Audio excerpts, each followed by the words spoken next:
What's up, everybody? Welcome to the WaterBros podcast. As always, we're your hosts. I'm Zach. I'm with Ben, and we are in person. New setup. Benny's arm is caught in my camera, but guess what? It is the last recording of the pod. It is semifinal round for college football playoff and the last week of the regular NFL season. Benny, what do we have coming up today, dude? Yeah, last recording of the pod in 2025. Correct. Yes, 2025 of the year. Man, we could you are imagine? Still gonna keep going. Yeah, we got to keep this ship riding. But I am very excited. We're gonna fill the jug. We got to talk about our fiasco from last week. Yeah, We gotta talk about it. We're gonna do some high quality H2O coming at you. We've also got some Pap Takes, so we're going to talk a little bit of NFL, college football, obviously last weekend for NFL regular season, which I'm pumped about. And then we'll dive into some NFL power rankings leading into the final week before we call our shot with college football and NFL. This can be so good. It's going to be a good one. I can't wait, and it's gonna be good. Like I said today, I don't need to hit a home run, but I need to hit a base hit and have just a fun podcast today. I'm just trying to stay in the game. Stay in the game. A little tweak. Yeah, a little tweak here and there, trying to just hit a couple base hits. Yeah, that's right. That's all we're going for. We got Mando in the background. He's our honored guest tonight. Yeah, Mando's a guest. Millie is a guest. Unsure where she is. Oh, there she is. Oh, is she with me? There we go. They are both here. We got the cruise. Lovely dogs. But Okay. but let's go ahead and dive in. I can touch on Fill the Jug first. One thing that has been positive since I last saw you is I got to go to the Dinosaur Museum yesterday with Rudy and Heather. Love it. At Thanksgiving Point? Thanksgiving Point. Heck yeah. Which was fantastic. Rudy loves it. And we got to spend time together. We got ice cream right after. Heck we got to yeah. go to Chick-fil-A. And so it was a wonderful day. It's fun to have a little bit of that break in what we call the slow down from my work, which is nice. So I love it. Get to spend a little bit of time with the fam. And we get to go to St. George, which will be fun for New Year. Absolute blast. And nothing fills the jug like a little dino action. Yeah, a little dino And to action. Fill that up with the rest of the way to celebrate New Year's down in St. George. Some different weather. Yeah, different weather, get down Be a good time. into, southern Utah a little bit. And then I would just say the thing that really bummed me out is the fiasco with our recording with our wives. Yeah, let's just let the cat out of the bag. We did record a banger of It was really good. Christmas special for everybody. And There was emotion involved. it was great. I mean, It was it really awesome. was a ton of fun. Jane and Heather were awesome to hang out with us and do that whole thing. But we had an issue where a piece of equipment died. We lost audio for one person. And if you lose audio for one person, you lose audio basically for everything. Because Yep, it's all I couldn't shot. piece it together. So that podcast will live in my brain. And As we'll a good have- memory. yeah. It'll live in our brains forever. That does fill the jug. Being able to have that moment and just be together was awesome, but That was fun. bummed me out that we won't ever be able to I put that know. out to the world next time. So everyone's just gonna have to wait till next year. Yeah, those have to wait till next year. We'll figure out a different maybe a Valentine's Day edition. Yeah, that would be good.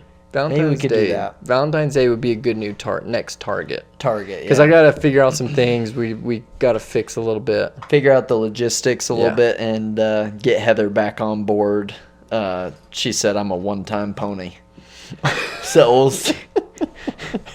Hey, you know what? I think Jane was a bit in that same boat. Well, because Heather was like, that was really good, and now it feels like it was ruined.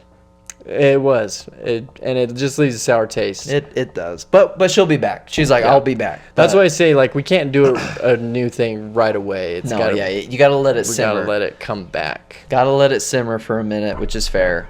Very disappointing, but since that's both of our kind of negatives, I'll cap off this Fill the Jug with my Fill the Jug, which is kind of just have you seen that guy on TikTok, Josh? He just says, "This just rips, dude." Have you seen that guy? Okay, well, No, but I I'll love have- This Just Rips. That's a great idea. Yeah. So I mean, the dude's content is fantastic. I'm not. This isn't novel for me to plug Josh. He's just blown up on social media, but he always highlights just like these mundane kind of everyday things that as you get older, do rip.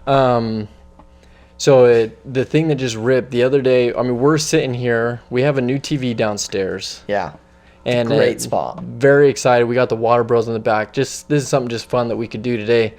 But the thing that just filled the jug is after getting the kids down the other night, I put on Lord of the Rings 2 Towers. And we got a sound bar with a subwoofer and the score. We got a little Gandalf action right out of the gate in that movie. And I was just doing some laundry, catching up on some things. And man, it just hit different. That was so enjoyable. It absolutely what a movie. Great time. It was great to be able to help out, but also just enjoy so much of my time just sitting there. I love that. Yeah. Well, I've got a little Lord of the Rings reference coming up for you. Hey, heck yeah, I love it. Just wait, yeah. I love it. Yeah, TVD. I'm excited. I want to know if you caught it, to be honest, in Stranger Things. Okay, yeah, no, definitely. Okay. I don't know if I did or not. Oh, yes, I did.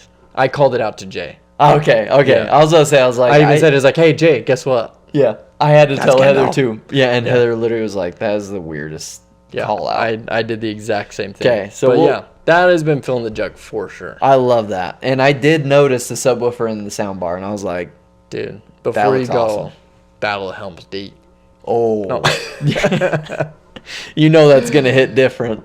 Oh, it's been a lot of fun. No, that's awesome. Which takes us right into some high-quality H2O. H2O. Speaking of the Sandman, I watched Just Go With It, and I love it. Oh, that movie classic. always hits for me. It never gets old. Sandman is undefeated. He's always, I mean, as the creator of high-quality H2O, from whom we derived the name of this segment, Yes. where we highlight the best of the best things that we've seen, Sandman always hits. Yeah. He's always absolutely hits and always delivers. Yeah, no some matter might what. say.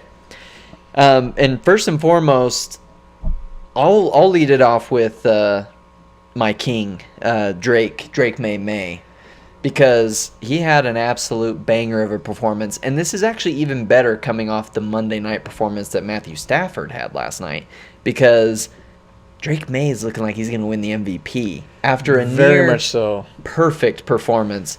5 touchdowns. I think it was 19 of 21 for and 250. I think it's the best single quarterback performance with someone throwing over 250 yards. Mm-hmm. Like best QBR, best. Yeah. I mean, he broke some systems because he played that perfectly. Yeah, it was like the best performance for any quarterback that ever threw 5 touchdowns in a game. Yes. Where it was near flawless performance. It was so fun to watch. Efton Chisholm, shout out to him, got his first touchdown and first catch both in the same game there against the Jets. So a lot of people showed out. He threw 5 touchdowns to 5 different receivers. Crazy. So absolutely insane. Just an incredible game. 8-0 on the road, which we'll get into a little bit later. But super awesome performance by him. I am very hopeful that Drake Maye wins the MVP. I mean, at this point, who else? I mean, I don't think you can give it. I mean, Bijan Robinson's an absolute freak. Had a great game. He did have a great game last night. But Drake Maye has, brought life back to that organization. 100%. 100%, along with Vrabel. But, I mean, just plays consistently at a high level. Yeah, he is. He's great. You know what you're going to get. He's my vote for MVP right now. Oh, 100%. Yeah, 100%. Definitely him. I think, with Stafford throwing 3 picks last night, that was like the nail in the coffin. Yeah. It's like it's a done deal. Drake Maye got it secured. So I hope that's the case, but time will tell here pretty soon. Yeah, we'll find out here leading up to quick. Super Bowl week. NFL honors. Yeah. And hopefully Drake Maye isn't in attendance. Hopefully he's in the Super Bowl game. Eagles defense is the next high-quality H2O that has got to be shouted out. One that Jalen Carter sack specifically on Josh Allen was just unbelievable. Blew past the offensive line for the Bills. Josh Allen didn't even have 2 seconds to think about it or make a difference. And the defense is really, the offense completely fumbles the bag in the second half and to still come out with a win for the Eagles, it's because of that defense, the way that they play. I mean, this didn't end up counting, but Cooper DeJean trucks the lineman to get the fumble recovery. The fumble ended up not being a fumble after all, after that brutal hit. Yeah, on absolutely Cook, destroyed him. And then Blankenship has an incredible open field tackle. They're just playing at a great level right now, and I love to watch the Eagles defense. Yeah, I mean it's Super Bowl championship caliber defense. Yeah. And that's all you can ask for, especially when you have all those weapons on offense. It's like, okay, well maybe they're primed up just the way they need to go win. Yeah, and everyone, I mean, healthy enough for sure, right? Like they have all the components that I think they can go and do some damage in the postseason. Obviously, we'll see what they do this weekend to clean up, and I believe there's still some opportunity for second and third seed to shift around. So I'm excited to see them Gotta play. look for the most favorable matchup, Hey, right? I'll say this for this season of the NFL, also a high-quality H2O moment. Every week has mattered. Yes, absolutely. We do not have our case like we had last year where we have a bunch of teams just phoning it in for week 17 and 18 because, I mean, we have a lot that's still on the line for this weekend, and I love that. Good job, NFL. I know. Great season, NFL. Honestly, the Raiders are the embarrassment. And we lost to them in New England, which was awful. But the Raiders have completely phoned it in. Absolute tank job. But everyone else outside of that, fantastic. Yeah. And it's been great to watch. I mean, the NFL has the best product, so this playoff set is going to be unreal. So I absolutely love that. The Eagles defense is here to play. They're here to stay. But there were, two players last night that went off. Puka last night, he makes some incredible plays. Yeah, but just an incredible athlete. He is such an incredible athlete. He had that touchdown that got taken away by penalty. Yeah. And then shortly after that, once they got towards the end of the game, he almost makes that catch on the sideline one-handed. The best not complete catch. Oh, my word. And honestly, I mean, he did catch it. He That's the caught crazy it. part. He pulled the ball in. It's just that due to the rules of the NFL, it wasn't a catch. But, man, that was impressive. Just like one hand grab, contested, just his wild. head around. I mean, I don't know how insane. A.J. Terrell plays that any better. No, you couldn't play that any better. Just Puka. I mean, strong hands, man. Yeah, it's absolutely strong hands. That was an incredible play. So we got to shout him out. All while having like the best possible body awareness that he could have in that situation. Getting being 2 feet mindful down. of the sideline, right? Like, just insane ball from Puka. And yeah, absolutely nuts. As it stands right now, I believe it would be Rams, Eagles on a collision course to get to the game one to get further in the playoffs. So that's a matchup. That's a big matchup. I mean, that's playing it back from earlier in the season. Yeah, that would be wild. Yeah, and I've said it I think multiple times on the podcast this season. Like, that is a matchup that I'm most concerned about is with the Rams, just because they're so good. Obviously, now the Seahawks and 49ers. The Bears are no slouch. The 49ers are no slouch. I mean, there's some dangerous teams in there. Some real dangerous teams that are going to be in the mix for the playoff. But, yeah, I think Eagles-Rams is going to be a good one if that's the way it continues after this weekend. Oh, yeah, absolutely. I think, and then you get a healthy Devontae Adams back. It's going to be dangerous. That's going to be a fun game. Like I said, I think there's going to be a ton of really good matchups across the board. Yeah, Benny, I think you got the benefit of a guy that is currently carrying you to a fantasy football championship. Yeah, it's no big deal. I might be up 80 points right now. No big deal. No big deal. Just up 80. Thank you to Bijan Robinson. He may not win MVP in the regular season for the NFL, but he is going to win fantasy football MVP. That guy has performed. And they don't care if they're out of the playoffs. They are playing for pride against. That's what I love when you go out and you're just trying to beat a division rival. It's like, that matters. Yes, 100%. That win actually hurt the Rams. Yeah. So it's like, big time. I mean, well, and it also hurt Stafford, hurt the Rams' positioning, but it also hurt the Buccaneers, because if Carolina loses to the Bucs, it doesn't matter. It'd be a 3-way tie between all of them, and Carolina wins the 3-way tie if they all win. If Atlanta wins next week, Oh, that's very interesting. Very interesting. So if I'm Atlanta, I'm like, yo, let's just mess some stuff up. So let's do it again next week, Bajan, and let's take me to an official fantasy championship. That's one thing we're gonna fix in the league next year. Talk to Bruce about it. I don't love having the final, like the championship being 2 weeks into week 18. Gotcha. It's not good. Because you could have situations where a lot of people sit out and aren't playing. Like we already know, Justin Herbert, not playing. Yeah. So it's okay. Well, my Chargers players, I ain't playing them. Yeah, you're going to bench So them. it's absolutely washed. So it's interesting stuff like that. But yeah, hey, I'm very excited to pull in that 250. Yeah. No, that's Huge. Yeah, a little something light. Just no big deal. No big deal. I'm pumped about it. Let's knock on wood, though. Let's hope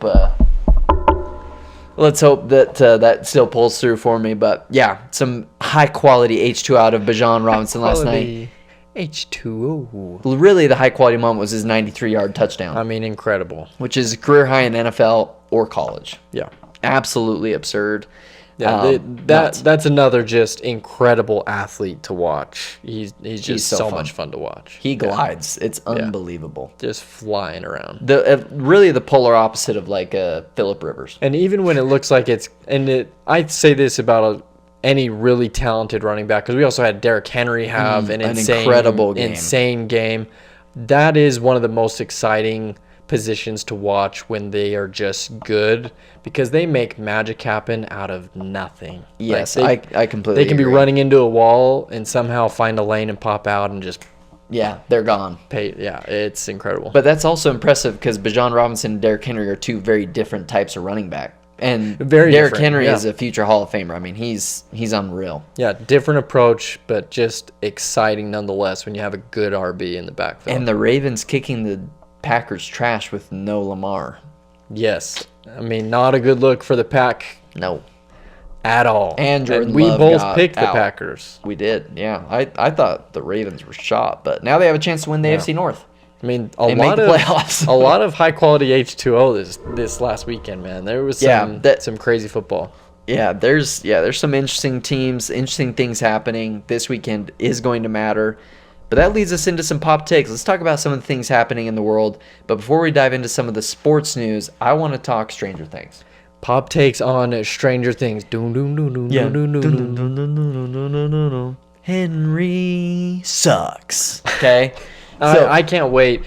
Our last bit on Volume 1 is part of the audio that was lost. So this is going to be our first true coverage of Stranger Things on this. That's fair. Okay, that's fair. But let's talk about both Lord of the volumes. Okay, both volumes, but also I have to talk about what's the your Lord of shout the out? Rings Tell me your reference. shout out. So, love that Mr. Clark makes an appearance in phase 2. Great choice. Glad that Mr. Clark's in on the game. And like time. Just a great entry too. Like makes a lot of sense. And then Schnookums, yeah. He's making the entry easier for, the truck as they're having their plan on getting into the Upside Down, leading into the final finale coming out tomorrow. But when he opens the first gate, he says melon. Yes. Which is the Elvish word for friend. If you didn't know, opens the gate in Lord of the Rings 1. Banger of a reference. Just incredible. If you ever need to get into Moria, that is the way. And I just like literally when he said, I just pictured Gandalf saying melon. Yeah. And so sick. Yeah. So sick. Great. I mean, the Duffer Brothers are good at doing that anyway. They're always pulling in nice little Easter eggs for the nerddom that is. Yeah, that's pretty nerdy. That we both knew that was that coming. is their fan base, right? They cater to that very much so. But I immediately clocked that and I leaned over to James like, that's from Lord of the Rings. Yeah, Heather literally had no idea what I was talking about. No, Jay's watched it, but there's no way she's pulling that. I mean, Heather couldn't even pick out Gandalf in a lineup, so hey, that's all right, Ed. I don't think. Now I'm gonna try it. Yeah, I'm gonna ask her. No, great reference. Benny, my one question for our pop take on Stranger Things, season 5, the last one, finale comes out tomorrow. In fact, it's very possible this time tomorrow I may be watching that finale. Yeah.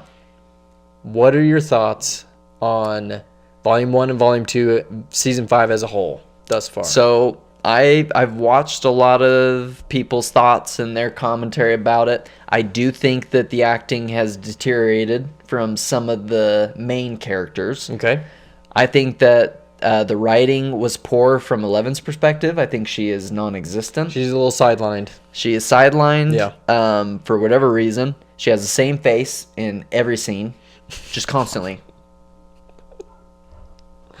If you're just listening, I just did it. So big gap between films. Yes. These characters have matured a lot as who they are in real life. Yeah, but they Mike, are adults. What's Mike been doing? Mike's this whole also, time? apart from in fact, I loved Mike in Volume 1 because he had those really sweet moments with Holly. He was leading the kids when the Demogorgons attacked. Yeah. Like, I was like, oh, right, Mike is, for the first time, I was all on board with Mike since, like, Season 1, basically. But reminder spoilers too, everybody. Oh, yeah. Just reminders. But to that same point, all Mike found out in Volume 2 is that he's got a guy who's got a crush on him. Yeah, that's it. He didn't That's all he found out. He didn't do anything. He's like, you're talking about me? Yeah. He's like, You got a crush on me? he's like, do I really want to stand up and hug this guy right now and tell him I'm with him? Yeah, he did. He His did. best friend. His best friend. But that he's in love with. I think Volume 1 was fantastic. I think Volume 2 left a lot to be desired. It's very exposition heavy. There's a lot of people explaining things that are happening to other people. Yeah. Like, that's like every scene. When you go from end of Volume 1, where it's the sick ending. crazy ending with Will, To them just riding in the bus. immediately going into Will being a crybaby again, constantly. Yeah. It's brutal. I was like, oh, finally, Will, he's felt himself. He had that great moment with Robin where he's like, yes, I accept myself. I'm going to go do my thing. But why couldn't that be the ending of, like, I accept myself? Now everything's out there, And Instead, he has to sit everyone down when we've got 15 minutes before we got to leave to save the world. And it's like, I need everybody to hear this. And I think that's where It lost me a little bit. I think that's where it's tough is, again, it was just like, and we can't relate to coming out. That's not our reality in life. And so I'm not trying to diminish. I can sympathize with that, but the timing when it's Yes. literally an apocalyptic event, it felt tough. That's the issue that I have is the timing of it within the series. It didn't mesh. So a lot of the clips I've been seeing have been pretty hilarious. Oh, of like my where gosh. people where he says it and they're like, yeah, no shit. Yeah, we know. We know, dude.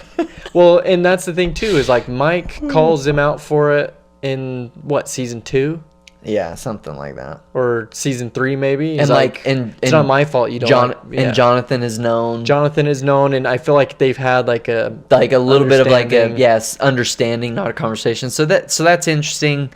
And I think I would have liked it more if it was more intimate and not so like, actually, I need everybody, Right. Yeah. So it was interesting. It's an interesting choice. The only thing that I've seen from like a fan theory that I think will maybe redeem that scene that felt from a pacing and timing standpoint Just poor timing. out of place is some of the things he says in his little speech maybe give indication that he's not talking for himself, but that Vecna is seeping in some details. Have you heard any of this?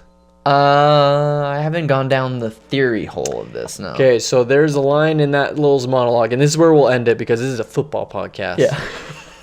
But there's a little monologue section where he talks about the drugstore, but he refers to it as, hey, we love riding our bikes down to, and I'm going to forget it now, but the name of the general store, but he says to get milkshakes. But in their lifetime, that's always been a general store, but in Vecna's life, it was a diner.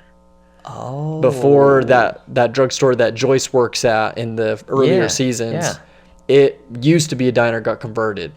But not during their life. So Will's never rode his bike Will's to go never get a rode his milkshake. bike to get a milkshake there. And so people are saying is like, he's flayed. He's still being a spy, even though he's been brought out. He is seeping Vecna. So what's weird though is this is the final thing.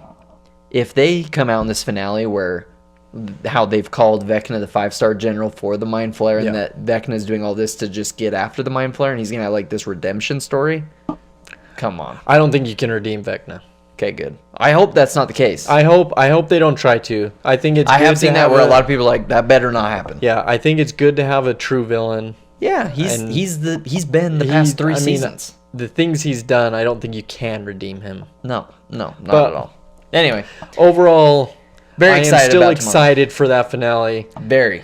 Left a little wanting for Volume 2. Volume 1 absolutely crushed. Yeah, it was great. Yeah. And I mean, the series as a whole is fantastic. And you can tell they're trying to get a lot of people involved. I get it. Last season, they called it like, hey, this is the end game. So you get it. But let's get our people doing stuff, huh? Yeah, let's get our people doing stuff. And let's talk some football. What better to lead from Vecna killing people from Stranger Things right into Stephon Diggs got charged with felony strangulation and misdemeanor assault. Today. Terrible timing, terrible action. Obviously innocent till proven guilty, but correct. Very tough. And he adamantly denies the allegations, which is good to hear. It's what we want to hear. I hope that nothing happened. Yeah. He does have a hearing set for the Friday before the AFC Championship game, which hopefully the Patriots will play in. And apparently they're working on some sort of monetary completion for this. Yeah. Resolution, I should say. So hopefully this all gets worked out. I do hope that, he can play and that nothing happened, whatever this came from. But I hope it ends up being nothing.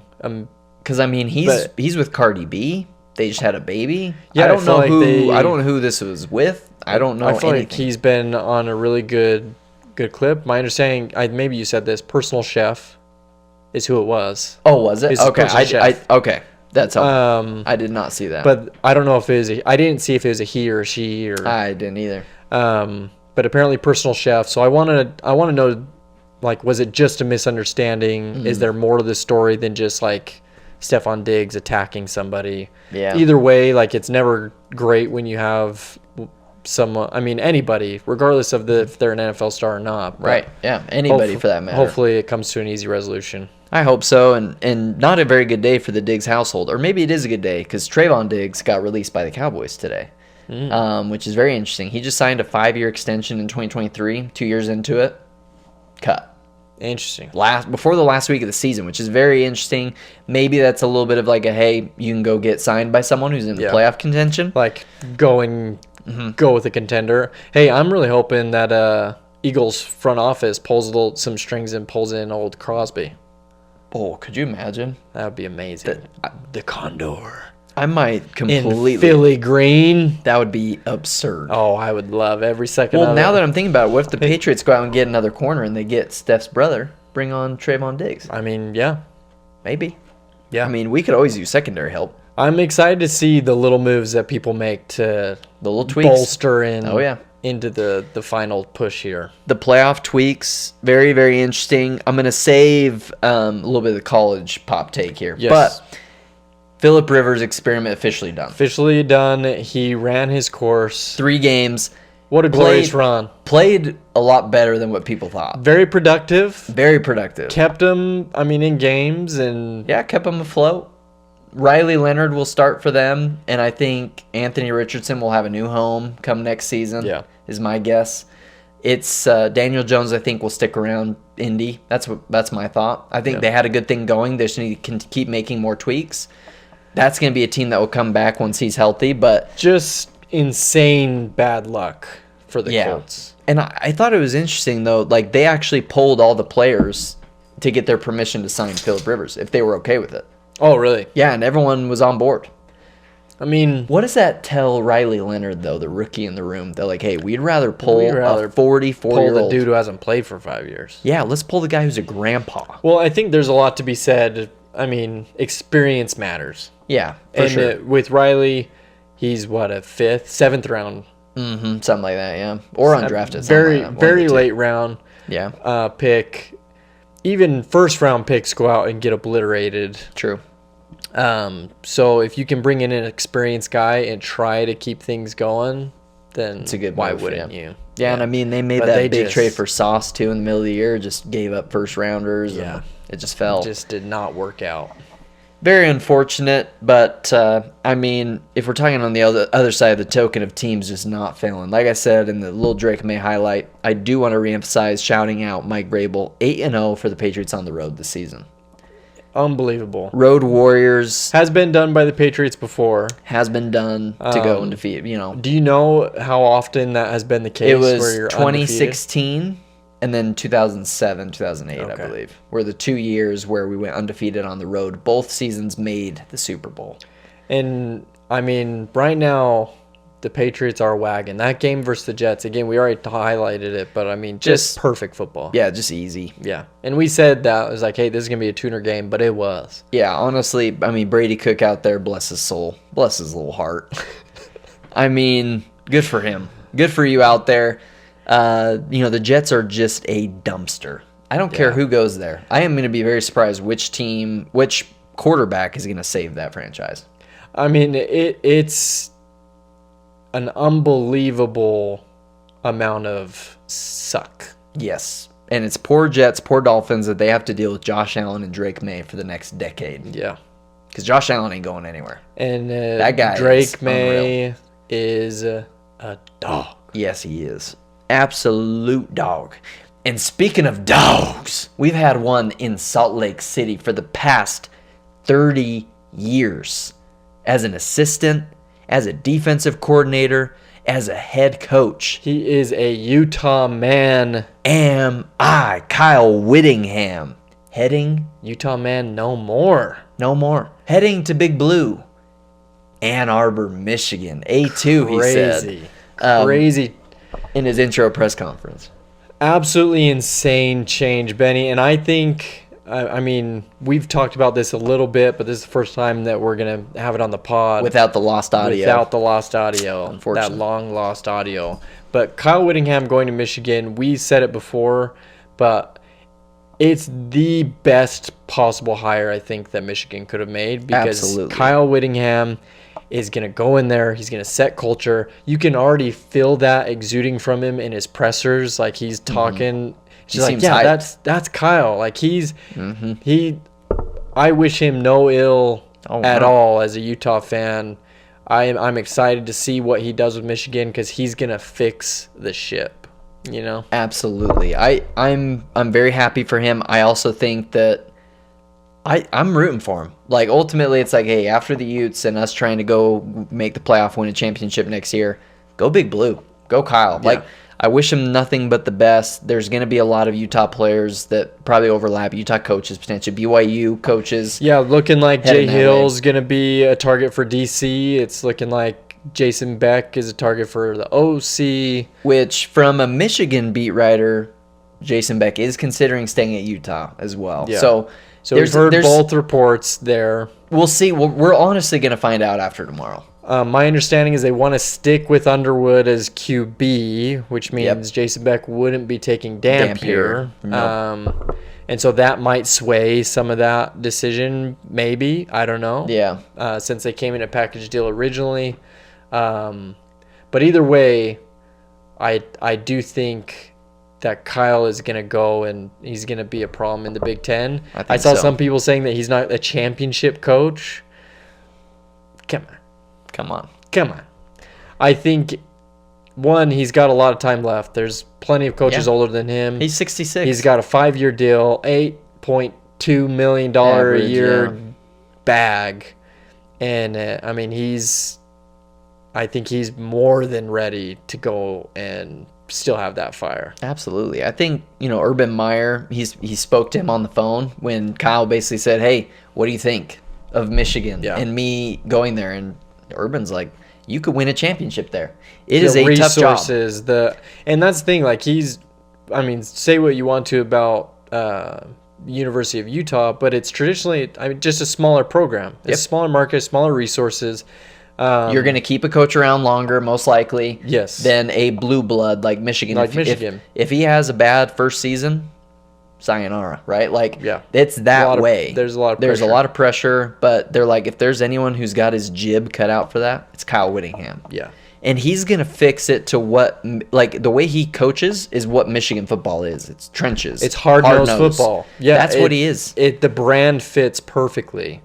But he's the right person amidst turmoil. Yes. He'll just turn it, like you said, he's going to right the ship immediately. Yep. That culture gets set right away. And I love seeing the tweets and like the stuff on social media. Be like, hey, I looked up his social media. He follows his daughters and his wife and hasn't posted for 10 years. That's good. Yeah, that's my kind of guy. We good. He's like, go blue, we're good. And yeah, I mean and like he said, he's like, yeah, I'll I'm putting together staff. I flew down here. I have no ill will towards the Utah administration. They've always been good to me. Said all the right things, said all the Kyle Whittingham things, and basically said, hey, once all the bowl games are done, there's some coaches still in bowl games. I'll have my staff put together. Yeah. But he's like, but that's priority number one. And I did appreciate, because we were concerned, like, hey, what happened? The whole kind of unfolding of it was a little weird. Yeah. There was no press conference to announce him leaving because it was just a step down. So I did appreciate it. It's like, hey, I just felt it was time. Yeah, which makes sense, though. Yeah. Like, it is Morgan Scalley's time in Utah. He has been there over 2 decades, too.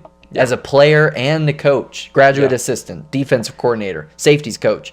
Morgan Scalley is a Utah man. And we are excited as Utah fans. This is why I wore my Utah gear today. Not only are they playing tomorrow, we're going to have Scalley running the show for the first time from a head coach perspective.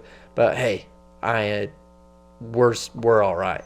Oh, yeah. We're going to be just fine. We're definitely Scalley, right. I think, is going to be a great coach. Yeah, and obviously, from some good news, from the Big 12 perspective, Scalley, he's made it very clear we're focusing on this game, sending the seniors out right. Yeah. We haven't had hardly any opt-outs. John Henry Daly entered the transfer portal, most likely going to Michigan, but he is injured, so he's not impacting this game. Bummed out, wish he was going to stay. But very bummed out that our mayor, John Henry Daly, might be the mayor no more. Yeah, the mayor no more. He's going to go up to Ann Arbor, again, probably. For him, you can't blame him after a breakout year where he had so much success. True. Why wouldn't he enter transfer portal and go get freaking He looks paid, like a man? Big Ten defensive end, though. He's 6'4", 225 pounds, and just a monster off the edge. Why wouldn't you? It makes a lot of sense. I'm very curious to see what other leaders, like a Smith Snowden, for example, does he stick around, because your defensive coordinator now becomes the head coach. I would be very shocked if we lost a lot of defensive players, because it's like, that's your guy that you've been playing for, now just leading the way. Yeah. And Dampier, to your point about Underwood, apparently what he said today is that it's not going to affect his decision about if Jason Beck leaves. Like, he knew that Scalley was going to take over. Right. He knew that was a thing when they recruited him. So maybe that and he's like, I love being a Ute. He's like, I'm going to go focus on this game. I mean, he's loved here. Like, obviously, he has a lot of support here from the fan base. Oh, yeah. Him and Bird. So Bird's already Bird Ficklin also secured, let's hope. Yeah. Signed something. Before coaching changes, right? Something. Yeah. So I'm interested to see what happens, who continues to leave, who stays, and who Scalley brings in around him. But the beautiful thing is BYU's getting rated too. Bye, Jay Hill. Enjoy Ann Arbor, brother. And we talked about, we're like, hey, does Jay Hill go take a head coaching job? No, he's going to go follow his guy. Yeah, and he'll get paid And he'll get paid a ton of money. Yep. And guess what? BYU's success, in my opinion, rides almost entirely on the fact that culture is set by the defense. Yeah, that defense is unreal. So I am not upset to see offense Jay Hill plays go Bear. I think is a guy. I think they have a great guy. A-Rod's still there. A-Rod's calling. I mean, they're doing their thing, but Jay Hill's a big loss. That is a big loss, and I know that BYU fans are going to feel that one. Yeah, I don't think it's officially set. No, not official yet. Yeah. From everything I understand, it's practically done. I think has so. To be yeah. signed. Same. Yeah, I think it's probably just the semantics of getting a done deal, but that's the new era of football, Benny. It is, because a team in the Big 12's getting absolutely blasted. There's 2 of them that are getting destroyed, and it's Iowa State and Oklahoma State. Like, both have, and actually Colorado pure too. exodus. Just absolute. So Colorado, UCF both have over 20. players that are leaving. And then you've got Iowa State and Oklahoma State that have 43 and 45 players that have entered the portal. Insane. Makes sense from like Iowa State perspective, where it's like, okay, your coach goes to Penn State. He could bring a lot of players over there because Penn State has a lot of players leaving. So it's just this weird cycle, you know. The Penn State players going to Virginia Tech. Yeah. They're going to go play for James Franklin. It's wild to me that and almost every Big 12 quarterback has left. Is moving. Some conference, right? Don't we have what's his name? Levitt's going out of conference. Probably. I think is the I would assume that Rocco Becht is going out of conference from Iowa State. I would also assume that Sorsby goes out of state from Cincinnati. See, I heard Sorsby was confirmed going to Texas Tech. Oh, is what I heard. Interesting. That could be so that would be big. That would be big. And I mean, but they also have that freshman though. Yeah, but Sorsby is very good. Sorsby is great. That's interesting. Yeah, I could see some interconference movement there. From that was the biggest one that I saw. That I was like, oh, that's a big interconference. But I also see like Josh Hoover from TCU going to like Indiana is what I've heard. Okay. Because he got recruited by. Yeah, because you're gonna lose your guy in Indiana. Mm-hmm. They're gonna be looking for somebody. Yeah, they've got the Heisman winner, so it's like, hey, they're just gonna be a transfer portal quarterback factory. Yeah. Just say every year, give me the top portal quarterback. Yeah. Honestly. So I'm very interested because next season it's gonna be a completely different story. Big 12 is going to completely flip again as far as what those teams look like, what they're playing like. It's going to be Scally's having to potentially replace both his coordinators, but I also think that he's probably the best head coaching replacement because he's been there for forever. He's been the head coach in waiting, so all the players that were recruited know him. They know that was and that's the nice thing that they did. That is, you have some of that stability in the recruiting cycle and everything else. Because the thing that I'm worried about is Jim Harding going to Michigan, the offensive line coach. I think that's the biggest loss. Because Jim Harding, is that confirmed? If Whittingham's going, I'm pretty dang sure we're losing him and Freddie Whittingham, his brother. Yeah, Jim Harding's unbelievable. Yeah, it's sad. I mean, just look at Fano and Lomu that are going to be high first-round picks. Yep. They're unbelievable. Unbelievable. Yeah, so that's sad. I mean, ultimately, I'm happy for them, but let's just hope that we get the right coaching hires. We keep a majority of our core. You got to keep Dampier.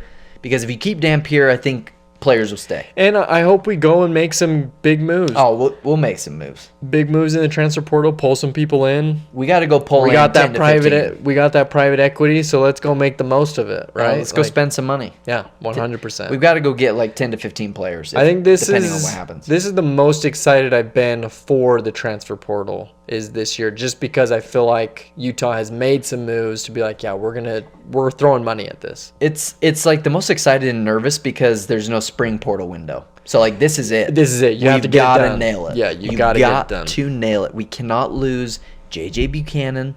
You cannot lose Daniel Bray. You can't lose Devin Dampier, Burt Ficklin. Like there's certain players you just cannot. You can't lose Jackson Benny. No. Can't lose Jonathan Hall. They gotta stay. You gotta have those players. And at the same time, while still replacing and bolstering some of these big players that we're losing to the draft and that will inevitably enter the portal. And Snowden, if you leave, just don't go to BYU. That's all I ask. Yeah. Like that would just be devastating. But we'll see what all comes of it. Before we get into some of our power rankings and call your shot, BYU did win in the Pop-Tarts Bowl. Yes, they did. Which is my favorite bowl game. And they got the dub. Pop-Tart Bowl is undefeated from a bowl game standpoint. I honestly couldn't care less about any of the other bowl games unless we're going to talk about Michigan, Texas. There's some. We're getting to some of the ones that are a little bigger, a little more interesting. Yeah, matter a little bit more. But the Pop-Tart Bowl is a blast. So fun. Absolute blast. Has to stay. And a great game. Great game. Georgia Tech, BYU, great game. They played great. I think that BYU made maybe some mistakes that they probably don't normally make. Yeah. But at the same time, that made it risky, right? Yeah, made it risky. But man, they just did what they've done all year. They found a way to win right at the end. Yeah.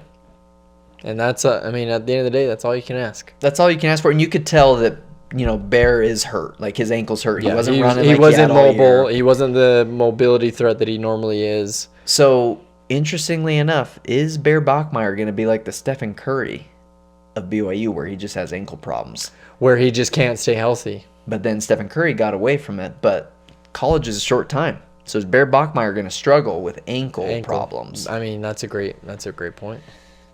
Maybe. I don't know. Stay tuned. Stay tuned to find out. We will find out. But a great the interception by Evan Johnson at the end of the game. And the marketing works, because I told Jane today, he's like, hey, I think I need to go buy some Pop-Tarts. Oh my gosh, I know. It made me crave them after watching the stupid game. I've been on my way home. I'm gonna get Pop-Tarts. It's official. It works. It works. No other bowl game does it better. No, absolutely. I mean, there are a couple things that I want to eat or drink because of college football that they do a great job at. Dr. Pepper. Yeah. And then Pop-Tarts. Pop-Tarts crushes. Third one for me, it's the Cheez-Its. The commercials. Who woke up feeling the Cheez-Its? I woke up feeling the Cheez-Its, coach. Win. Man, I've aged you well. Some might say perfect. Hey, I might pick up some Cheez-Its too. Cheez-Its and Pop-Tarts. Because I got a road trip tomorrow. That is classic gas station food. You right know there. I'm eating some Pop-Tarts and Cheez-Its. What's your Pop-Tart of choice? Drum roll, please. Brown sugar cinnamon. Brown sugar cinnamon. See, and I think hot or cold. See, cold is crazy. My pop take on Pop-Tarts. Cold. Will not eat them cold. Strawberry. Cold. Will not eat them cold. Period. The only one that you have to eat warm is s'mores. No, don't eat them cold. Period. Oh, they're good cold. No, that's wrong. You just pop them things in. The thing I love the most about Pop-Tarts, because s'mores and brown sugar are probably my tied. Those are my top two. Same. Those are my national championship of Pop-Tarts. But if I'm gonna eat a Pop-Tart, I want that crispy, almost burnt edge, and just. So how do you eat your Pop-Tarts then? Because I have a hot take on this. Okay, so I think the only correct way to eat your Pop-Tart to maximize bite to crust ratio, because again, I like the edge. I break it in fourths. Okay. So I break it in half, and I break it in half. So every bite, I have some goo and I have some crust. See, now I eat it completely different. Okay, and I feel like that's the only way to eat them. I eat the side crust first. You're eating the crust? Yeah. Side crust only. Then you go to the other side crust. No. Eat that. Then you eat because on a Pop-Tart, this is where it gets like very technical. It shouldn't be. The icing is on one of the sides a little bit more than the other. Always. Do you get what I'm saying? Always. Yep. Where there's more crust popping out. It always favors one edge. Okay, so then you eat the part that has the crust popping out, and then you go to the part that has all the stuff, and you just eat the middle at the end. That's crazy. It's fantastic. No, that is crazy. It's how I eat every single Pop-Tart. Brown sugar, s'mores, strawberry, I don't care. Yeah, I without fail. Maybe s'mores you can eat together more. I like that because it's the gram, you know? You need the gram. But I without fail am breaking in half, and then I break it in half, and I eat it. Do you like dipping in milk? No. I like to drink milk while I eat it. I'm not dipping. I like to dip it a little bit too. Okay. I don't mind a dip. It's fine. The dip's I'll fine. allow the dip. Yeah. Yeah. See, but you don't like the way I eat them though. No, I think that's an insane way to eat a Pop-Tart. Okay, you guys tell us the right way to eat a Pop-Tart. What's the right way to eat a Pop-Tart? Because I feel like I eat I'm it putting the right that way. on TikTok for sure. Yeah. Because I need to know. Yeah, hey, we know the TikTok people, they'll let us know. They'll have an opinion. They'll be like, that guy in the belt sweater has no idea what he's talking about. That's an insane way to eat a Pop-Tart. That's how you eat a Pop-Tart? Well, we can't all eat them like Sataki, where it's just like... Yeah, no, absolutely Incredible work by him. That is wild. Yeah. So that's pretty fun, yeah. Kudos to you, BYU, winning the bowl game. Absolutely incredible season. And I'm really glad because we said this last week. You and had actually called Georgia Tech just because, we're Utah fans. I did. I was pretty dang close. And it was very close. It could have gone both ways. Mm-hmm. Jay and I picked BYU, and the only reason for that is I wanted BYU to show well for Big 12. And they did. Y'all did. So absolutely. Heck yeah. And I wasn't super surprised by that. BYU, they're they're going to do that. They're going to represent. I'm just tired of the Big 12 slander. I know, and hopefully we're going to get into it right now. Well, actually, before we call our shot across all college games, NFL games, back-to-back, let's do some power rankings. Power rankings. We have to. Going into the last game of the season. Yeah, you have to do it. You have to do it. So, do you mind if I lead us off with the AFC? Yeah, please do. Yep, please do. So, I'll lead us off with the AFC here. I'm going to pull up just some of the standings here for myself just so I have everything. The WaterBros Power Rankings going into Week 18. Who is the best of the best? Who's looking the best of the best? That's the thing is, who's at their peak right now? So, for me, it's pretty easy who's number one, and that's the New England Patriots. Can't argue with that. They are the hottest going into the playoffs, which is great. We want that. We need to get healthy. So I really, really hope that the Broncos lose this week. Yeah. Who are they playing? I guess we'll find out. They're going to play the Chargers. Chargers, that's right. I knew it was a division the Chiefs game. Almost did it.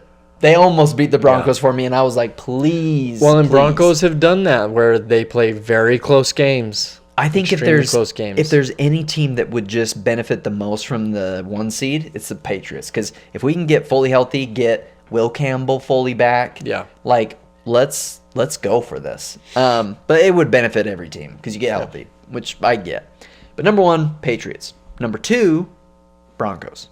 Yeah. Can't leave them out. I feel like the Broncos are, they're playing incredible football right now. For me, 3 has to be the Jaguars. No, Jaguars are playing unbelievable. I mean, they're playing some incredible football. Love it to see it from a new coach, too. Absolutely. And for me, it's like number 4 goes to the Texans. I give them the nod over 5 Bills. Interesting, just because of the inconsistency of the Bills? Yes. Yeah, I feel like the Bills are too much of that. They're still just too much of a one-man show. Yeah. And I believe that the Texans, they faded a little bit in the second half, but they ended up winning that game against the Chargers. I do think that the Texans have the best defense in the NFL. Yeah. They have one of the best point differentials. Which they say, defense travels. They're going to create a problem. I love C.J. Stroud and what he's all about. But the best point differential in the AFC is the New England Patriots. Yeah. Let's just point that out. Let's not forget. Who's the head of the snake. Yeah. Some might say. Hopefully that's not a jinx for me because I don't like snakes. But the head of the snake, Patriots. But yeah, that would be my top 5. I don't think.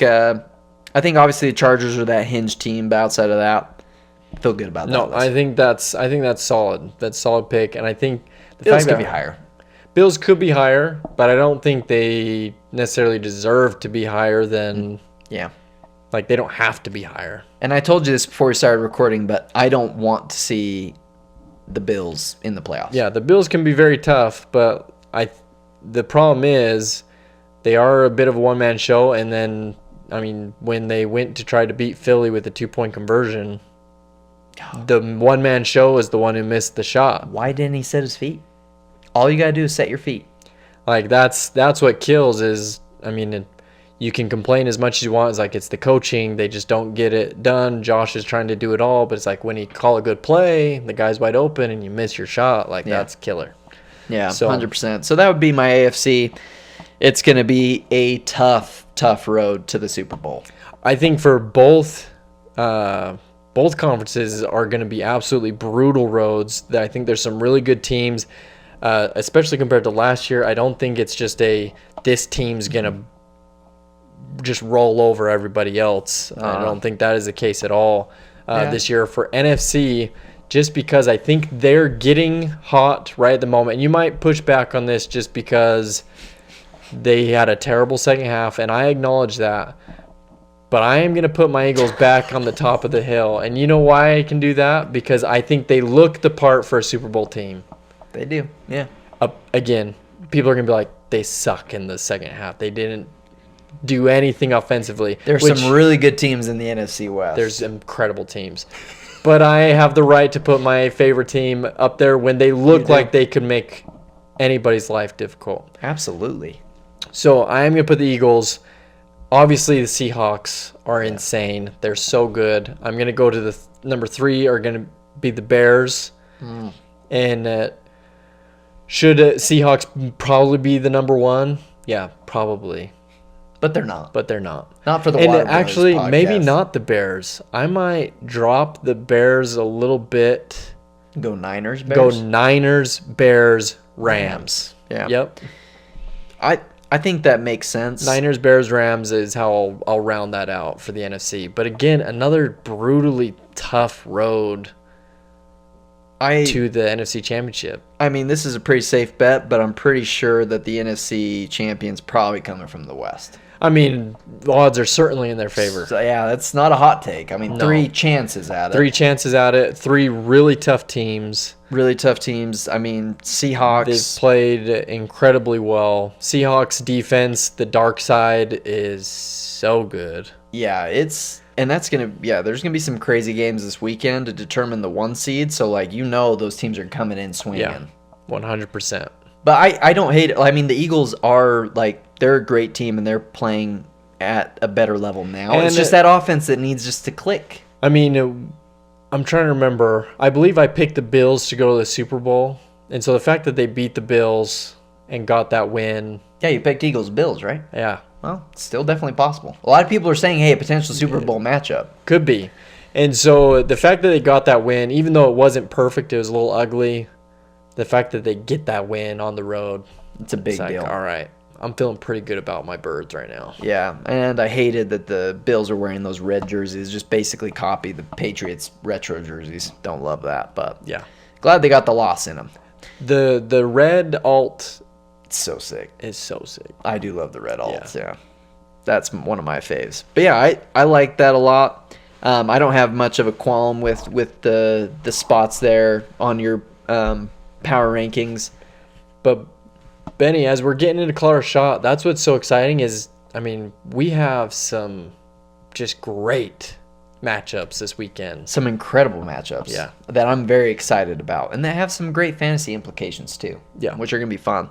But before we get to the Blitz picks, let's call our shot in college. Let's do it. And, I want to save, the Utah game for last, but let's call Texas-Michigan first before we call the CFP. Yeah, Texas-Michigan, we're watching Kyle Whittingham do his thing for the first time in the Citrus Bowl. Arch Manning on the Texas side, they're disappointed with their season. But I'm going to say go blue. Michigan goes out, they get the new coach bump. And I hope Michigan comes out with that W. I do hope that they get that win. It'd be really cool for Whittingham. I think that Texas needs the win more. They do need it. So I think Texas will come out on top. But I am polling for Big Blue this week. Yeah. So that'll be interesting for me to see. But yeah, I'll differ from you on that one. I'll go Texas and Sarkisian. No, and that's very fair. I think that's a tough game. I think they need it just for morale going into the offseason. Arch is staying. Let's move and let's figure this out. Yeah, and to be upset about not making it into the playoff and everything else and after then going up lose to in your bowl game the shoe is a bad look. Yeah, I agree. I think that they need the win more for sure. Michigan's already looking to next year. Yeah, I think they are. They're ready. They're looking to the future. They're ready to be done. Yeah. But with that being said, Ohio State Miami is the one game on New Year's Eve. The 10 versus 2. Miami upset Texas A&M already. I am going to go with the Buckeyes in this matchup. I am also going the Ohio State. I picked Miami, but this is as far as they go. Yeah. Which the Hurricane has been on land a little too long. You think Hurricanes make it up to Ohio? They're not making it. They don't make it even close to Ohio. Not even close. No, yeah. Maybe a little rain. It might be a slight drizzle in the first half, but I see an Ohio State win here. Which leads to my favorite game on New Year's Day of the CFP, Oregon versus Texas Tech. 5 versus 4. Huge game. Huge game. Big motivations for us. Yes. I mean, despite the fact that we obviously aren't Texas Tech fans, Benny, I'm picking Texas Tech. I want the Raiders to run and to take out the Duck because I want one Big 12 to go on a run. And I don't think Oregon, despite being a very good team, I think Texas Tech's just. I mean, they're legit. That defense is so tough. I think they're legit too. I've been squabbling on this one a little bit today because I'm like, I feel like we each would pick like the same 4 teams, like 1, 2, 3, and 4 to win their games. Yeah, I'm picking Oregon.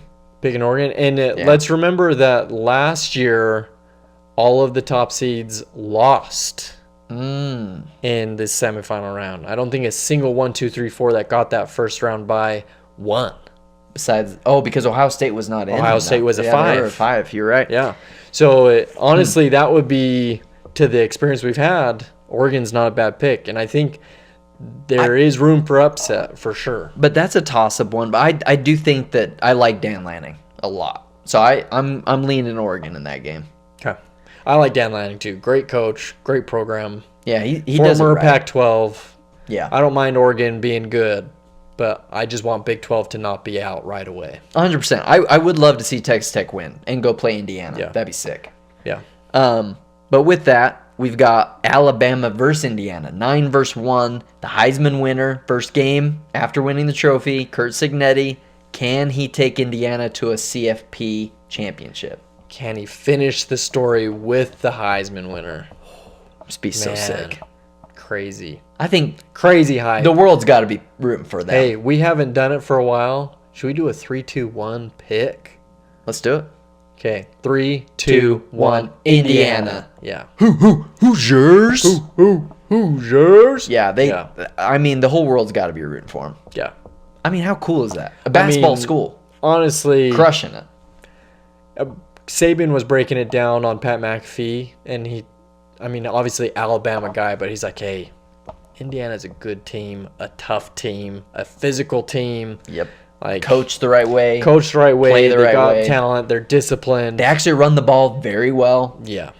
They're a problem. And they bullied Ohio State. Yes. I mean, it's a tough game, but still. Physical with Ohio State. That is like the brand for Ohio State Because to be the most physical. Top to bottom, Ohio State's probably the best team in the country, roster-wise, on paper. But Indiana, best coach, killer team out there. Gosh, he's so cool. Yeah, I think we should do the same for this other game. Ole Miss Georgia wraps it up. Ole Miss Georgia 6-3 wraps it up. Georgia they played once this year already, did they not? They may have. I'm not 100% sure. I believe they did. If they did, Georgia probably won. Yeah, I think they did play. The one team I don't want to see win out of all of these, I'd be fine if every single one of them won the championship, but Georgia. I seriously, Okay. I do not. Well, maybe Alabama too. Like, I'm sick of the same two, and that's with Ohio State being in there. But I prefer Ohio State over the SEC schools. I like the Big Ten more. I don't know why. I think just the narrative of SEC just gets a little old. I mean, and they're great, right? Like, Yeah. I'm hating greatness. They I get have it. good ball. I'm hating greatness. I get it. But you ready for a 3-2-1 here? Yeah. 3, 2, 1. Georgia. Yeah. I just think Ole Miss is not going to be able to. No, Georgia's way too good. I was floundering there for like 2 seconds. I really wanted to say Ole Miss too. I just can't. But I just don't, especially with the coaching turnover. I think they're a very talented team, but I just don't think they beat Georgia. I don't think so either. And that'd be crazy if everything goes my way. I am just picking the top teams to go in there. And my only difference is the 5 seed. I'm not picking all of the favored teams though, because I believe Texas Tech is not favored from a spread standpoint. I believe they're the underdogs, which is just another slap to the face. Just another slap to the face of Big 12. Yeah. So I do hope Texas Tech plays well. They've got a good story. A lot of people that have invested in that team, and it's worked. Yeah. So, hey, they're showing the model. Yeah, 100%. What can work? Get a billionaire that's in the oil industry to just buy yourself a really good team. Because he loves football that much. Because he used to play. So if you can Exactly. find yourself one of those, go after him. You got a ticket to the CFP. Yeah, which makes a lot of sense. But to then put Unless it you're together BYU. and make it work, Texas Tech is They've very played, tough. yeah, they've played incredible. Yeah. They're a great team, great defense. So I'm excited to see how the CFP plays out. We only differed on one game. So I'm excited to see. I'm excited to see what we're at in our blitz picks, though. Yeah. I'm pumped about this. So last one for college, Utah, Nebraska. Playing tomorrow at 1:30. I am very excited. Raiola out. Raiola's out. They've got a few more opt-outs there. Utah, we're only going to be missing We're missing our two best offensive linemen. So Fano and Lomu, they're going pro. Yeah. I wouldn't play either. No, I mean, why would you put your draft capital at risk? You made it through the season. You're not playing for a CFP, so call it, which makes a lot of sense. Logan Fano, I believe, as well, is not playing. Yeah, because also declared. Yes, so he is declared, and no John Henry Daly, injured plus transferring. So Makes that sense. will look a little different. But everyone else is on the board. Everyone else is. Which to me, it's like, hey, we got Lander Barton going out. You've got Snowden out there. You've got John O'Hall, Elijah Scooby Davis. You've got Dampier. Yeah. We've got a lot of dogs.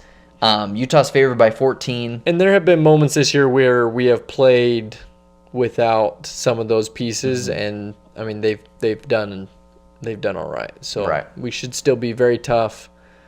Nebraska's playing without their QB. And they started 5-1, but that was with Raiola, and then the wheels fell off a little bit. So I'm thinking that Utah wins, but do they cover the 14 points? Covering the 14-point spread, they are the 5th ranked offense in production and points, I believe, right? Mm-hmm. In the nation. I think they cover. I think they do too. Yep. I think that they're coming out and like the fire under Scally. I think they'll be get a win. Wanting to prove, right? They'll play aggressive. I think there's still a lot to show on the field for these teams that were on the bubble. Yeah. And so I think it's going into next season, how are we going to be viewed? We need to set that precedent right now. That's why I'm very curious to see, because the energy and effort and buy-in, that's what I'm watching. Yeah. That's what I'm watching. What are they going to look like when you got Scally at the helm for his first game? How fired up? Like, I want to watch all the behind the scenes. Everything I'm going to consume because I just want to see it. And that's got to mean something too. To your point, Scally's not coming in from nowhere. He knows everybody. He's an integral part of the program. They got to want to get a W for his first coaching. I know I would. I'd be debut. fired up. Yeah. And he's a Utah guy. And if I'm him, I'm bringing in, like, if I'm down in Vegas, like, I'm bringing in one of my former teammates to come talk. I don't know if it's Smith. I don't know if it's Weddle. I don't know who it is. But somebody. Bring the juice. Yeah. Let's get these boys fired up. 100%. So that's what I'm curious to see. But yeah, I'm going Utah. Yeah, I'm going Utah. And covering, and I can't wait to watch good Utah football tomorrow for the last time this season. It's sad. So sad, but it's been a heck of a ride. It has been a heck of a ride. I'm very pumped about it. It's going to be great. But what do you say we wrap this up with some Blitz picks? Yeah, let's wrap it up with some Blitz picks. Let's get her done. Blitz picks, ladies and gentlemen. Let's kick it off. We're going to make it fast. Yeah, we're going to do fast Blitz picks, and we're going to call an absolutely cinematic lineup of last NFL regular season games. Especially to kick it off on Saturday. Kicking us off Saturday afternoon, we've got Panthers Buccaneers for the NFC South. Zach, where are you going? I am going Panthers to finish the job, which maybe hot take there. No, I don't think so. I mean, I love it. I am going Bucks. Give me the Buccaneers, Baker Mayfield. Which I love Bake, but Anyway, keep going. I hope they get it done. Second game for the NFC West and the number 1 seed, Seahawks 49ers. Yeah, Seahawks 49ers. I'm going Seahawks for the win. I am going to go Seahawks as well, actually. I'm pulling for them to win that game. And now we go into Sunday, Saints, Falcons. Give me the Falcons. Falcons as well. And then we got Browns, Bengals. Who you got on that one? Give me the Bengals. Yeah, I'm going Bengals as well, especially if they play other guys. Colts, Texans. I'm going Texans. Texans as well.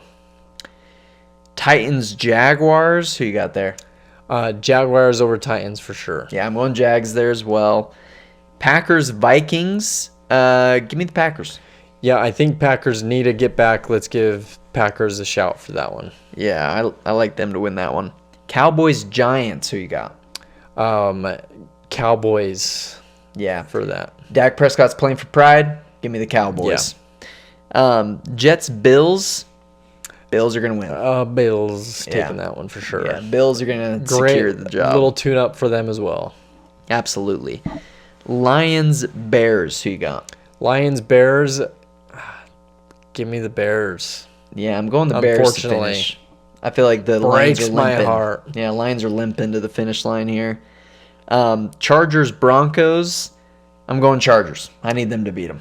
Yeah, I think Chargers are a good pick. I think Broncos will get the job done. Yeah, because I don't think that Justin Herbert's playing, but no, I know he's not playing, but still, Give me the Broncos. go Chargers. Come on, get them. Cardinals, Rams. Who you got? Rams. Yeah, I'm going Rams as well. Chiefs, Raiders. Dumpster fire game, but give me the Chiefs. Yeah, I'm going to go the Chiefs because the Raiders are tanking like a bunch of bums. Yeah, outwardly so. Yeah, exactly. Dolphins, Patriots. Give me the Patriots. Patriots all Let's day secure on the that one. AFC East, baby. Yeah. Oh, we already did. But let's give ourselves a chance at number one seed. Yeah, just a exclamation point. Exclamation point on the season. Let's get it done at home. Commanders, Eagles. Give me the Eagles, baby. Yeah, give me the Eagles as well. They're going to fly. Eagles fly. And for the AFC North, Ravens, Steelers, Sunday Night The Football. AFC North Championship game, Ravens Steelers. What a great way to finish the weekend. Benny, I am going to go Steelers. I'm going to go Steelers as well. Please give me some Steelers in the playoffs. That is what I want and what I need. Yeah, I want them to take that division. I want to see Aaron Rodgers. And Jay, hot take, Jane picked the Steelers. She's like, I want Aaron Rodgers to make it in. And she Whoa. doesn't like Aaron Rodgers. So, Oh, interesting. hot take from Jay. That is. Heather loves him. Yeah. So I think Heather would probably not a pick fan. Steelers. I love it. But great lineup. I can't wait to see how it unfolds. You got a lot of conferences on the line. There'll Yes. be or divisions on the line Divisions, that yeah. will be decided. The playoff slate will be set after this weekend. It's going to be And great. we're into postseason NFL football. Yeah, that Crazy. that man. flew by. Flew by. And we've been riding the bench every I know. Hey, step we've of the been way. we've been on the bench. We've been staying hydrated. I had a great stay hydrated line in that episode that got lost. Yeah, you did. Man, that was a good ending. Sucks. It's too bad. Actually, I do have that. Oh, great. Well, I could maybe just that's put that out. maybe that's a TikTok clip right there. There it is. I do have just that. Yeah, That one segment. that's unfortunate. Yeah, it really stinks. But for those of you who have listened, I hope that you have a great new year. You know that we, the WaterBros pod, are going to be here in the new year. We cannot wait. Despite football getting to the postseason, we have a lot of time left. We're going to enjoy it. But we can't wait to see what maybe is coming up on the other side of the season. I know, For off-season WaterBros. Yeah, I am very excited for, this was an experiment that went extremely well, and we've learned a lot Yeah, we over learned the a past lot. few months. We and enjoy it. We love it. enjoy it, love it. I'm excited for 2026. Heck yeah. This is going to be fun. Happy New Year, dude. Happy New Year to you. Happy New Year to y'all. Happy New Year, everybody. We Thanks for love ya. listening. And as always, Stay hydrated. stay hydrated. See ya.